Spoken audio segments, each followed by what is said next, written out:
Hey, what's up you guys? It's Dorothy and welcome back to my channel. In today's video, we're going to go into the next part of Crank by Ellen Hopkins. We are getting so close.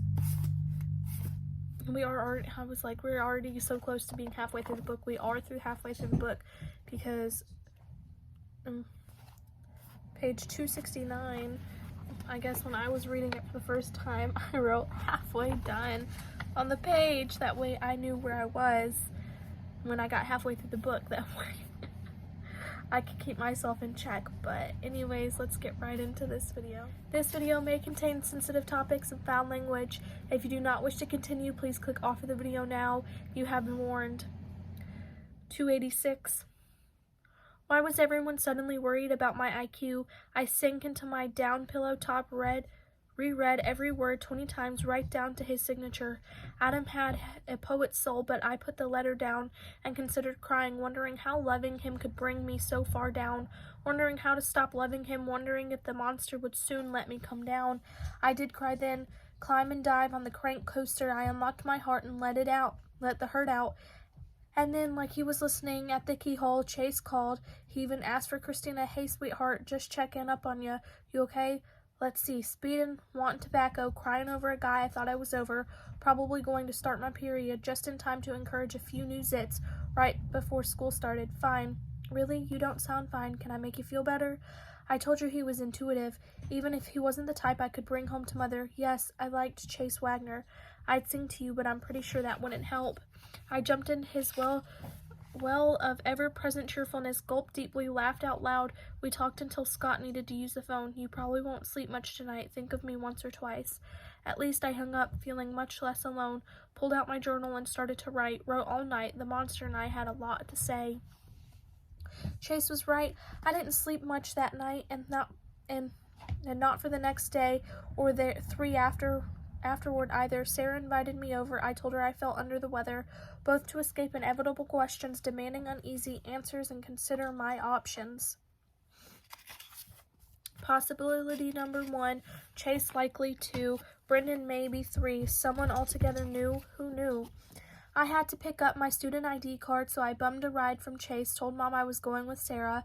It was the first time in a long time I'd outlied, and it bothered me for about 5 minutes. I walked down to the 7-Eleven to wait for Chase, anticipation rumbling in my empty gullet. The sight of his red Toyota pickup brought a smile to my lips and more inside. We shared a seat, we shared a smoke, we shared a kiss or several. At school, Chase waited with me in some long lines, yearbook, class schedule, student body card.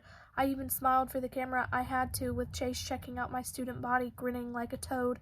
Back in the truck, more kisses and a cigarette of my own, pilfered from his mom. He dropped me off around the corner from my house, gave me a stick of gum and a big wet goodbye kiss. It might have been the perfect day, except just as I closed the door, Scott happened to drive by. I learned a valuable lesson about lie construction, and Mom gave me plenty of time to consider how to do it better. GUFN again. I sat on my bed, absent-mindedly tracing the lopsided heart-shaped scar. Didn't write. All I did was think about my personal evolution. Where did I belong? With my relative innocence gone, where did I fit? I felt like I had fallen into a critical state of limbo, with my old friends mirrored in the status quo. How can I explain my summer enlightenment?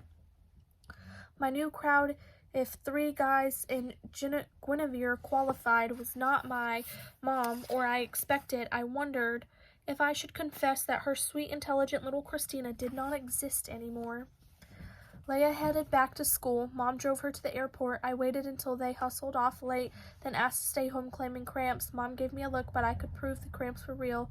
Leia gave me a big tense hug, made me promise to behave myself. The minute the car turned the corner, I was on the telephone, completely misbehaving. Come over, Chase. Now. Right now. Where's your mom? Just hurry. Nita rose like an angry red dawn. I paced until the dogs warned a stranger had just arrived. How much time do we have? Not enough. What do you want? Everything. Will I get you in trouble? Probably. I didn't care. I needed to feel good. We snorted, we smoked. I asked for more. Don't think you should. Please, take it easy, Christina. Can't. Your mom will be home soon. I know. That's why I can't.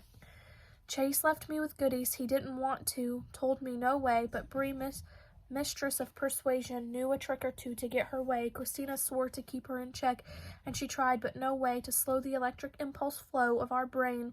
Began to plot how to get away from the confines of GUFN.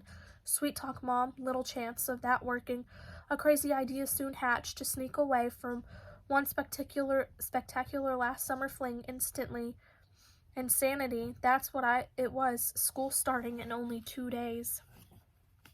I'm going to leave it off right there. I will see you guys in the next video. Bye.